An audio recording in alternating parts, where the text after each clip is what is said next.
There aren't many sports as glamorous as offshore. Formula One racing comes close, but then one must remember that some of these machines have the equivalent of up to 4 F1 power plants capable of pushing these 2-ton, 40-foot monsters along at up to 130 miles an hour.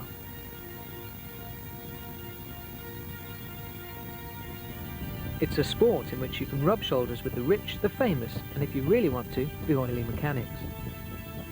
Not all crew have an oily background. Indeed, away from offshore racing, some drivers lead a very different life. One such person is Andreas Ugland.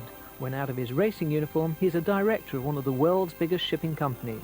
Along with his family, he's responsible for running the Ugland fleet of over 36 ships. You can find their vessels in ports all around the world. Pictured here in T-Sport, in the cold northeast of England, Ugland ships can be seen here at journey's end from as far away as Japan. Particularly impressive are the Hugh Ugland auto liners. With an annual lifting of more than 500,000 motor vehicles on worldwide ocean routes, Hugh Ugland auto liners is today among the world's leading car carrier operators.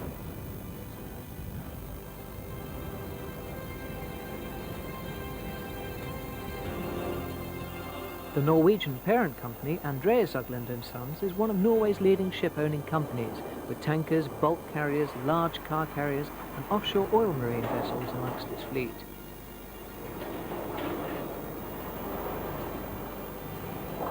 Far away from the cold northeast, and in total contrast to his working life, Andreas can be found in a very different port. Warm and sunny Saint-Tropez. A quite delightful climate for May saw the first race of the European heats of this year's racing calendar.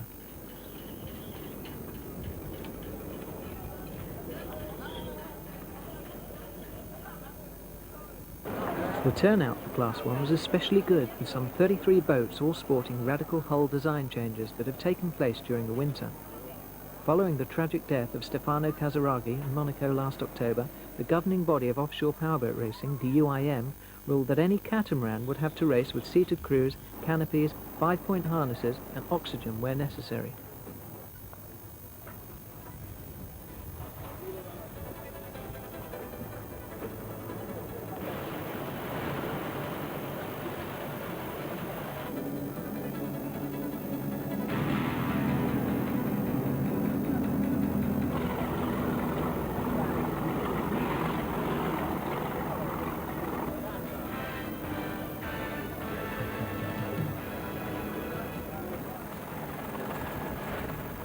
The weather conditions for racing were perfect, ideal for testing out new hulls, ideas and sheer bottle.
After battling a 4-lap, 135-mile race, Angelo Spelter in Fresh and Clean settles for second position.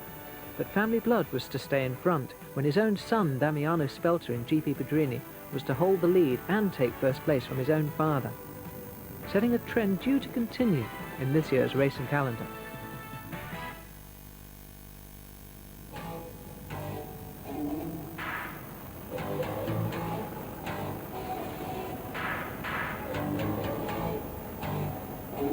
The Cowes Classic in many ways is a true offshore race.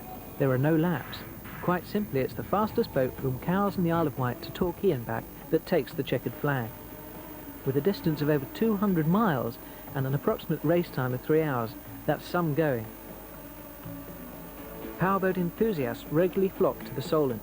With its twin tides, its vicious and varied currents, its fickle winds and its largely protected waters, it offers the most taxing boating conditions of the world.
Most Class 1 drivers opt for catamaran-type hulls, and generally speaking, in flat conditions they are faster.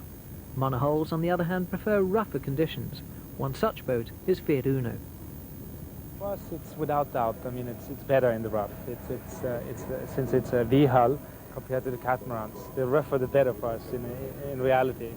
At the same time, as we have a pretty quick boat for being a V hull, it's most probably the quickest V hull ever made. It's a Fabio Buzzi design. It goes really back. I mean, the first boat that had any similarity to this was the old Ganja di Ganja, which you might remember. She was, of course, most famous, I think, in the 88-89 season when she won the World Championship. It's basically, I mean, the same kind of hull that this boat is based on now. We have cannabis on our boat, and first of all, we feel very much more relaxed inside. Secondly, of course, for security purposes, it's, I think, essential now. At the speeds we are running, you must have it. I've been racing now for 18 years, more or less on and off, and the last 8 years now with Jan Hillestad.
So the battle between father and son goes on and on and on.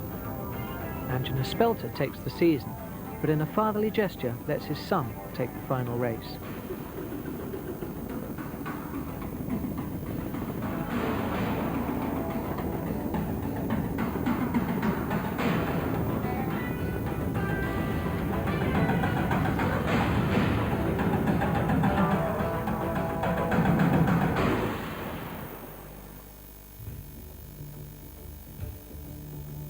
For a week, the echoing roar of turbocharged engines resounded amongst the hills behind beautiful Trieste. As the sound finally faded, leaving the city to resume its more sedate way of life, so the 1991 offshore racing season ended too. Doubtless there will be time to reflect, a quiet lull in which to enjoy the laurels of victory, or perhaps to consider the lack of them.